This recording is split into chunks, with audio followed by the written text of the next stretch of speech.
Revenons-en aux perversités de l'expérience commune. Qu'est-ce qui est mauvais en moi?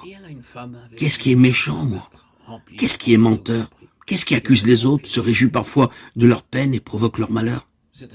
Consciemment ou inconsciemment, car les sources de la perversité ne sont pas toujours connues de nous. Certains diront même qu'elles ne sont pas toujours humaines. De même que l'ange peut être considéré comme meilleur que le meilleur de soi-même, le démon peut être considéré comme pire que le pire de soi-même. Qui ne connaît son ange et son démon ne se connaît pas encore. Quel homme peut prétendre n'avoir jamais fait l'expérience d'actes de grandeur et de bonté qui l'étonnent et lui font se demander « Était-ce moi ?» Qui n'a fait l'expérience de pensée, parfois d'actes criminels qui l'étonnent et lui font se demander « Était-ce moi ?»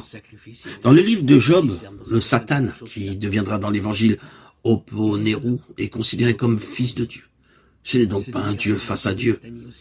La tradition biblique, à la différence du masdéisme babylonien qu'elle traverse, n'est pas dualiste, opposant un Dieu du bien à un Dieu du mal.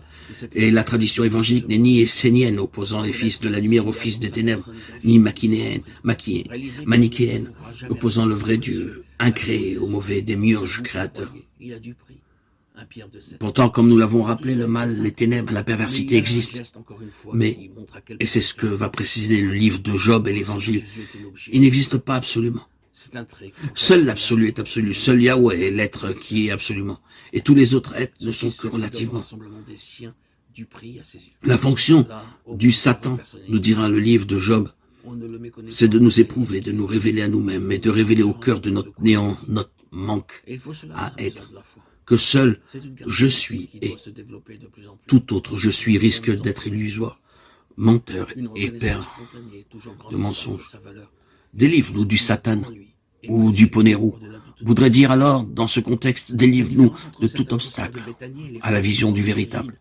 Je suis et de tout ce qui m'en éloigne, de tout ce qui me fait oublier sa présence, de tout attachement à ce que je prends pour la réalité dont je fais un absolu, et qui en fait n'est que relatif, une illusion, un reflet transitoire, impermanent et évanescent de cette réalité.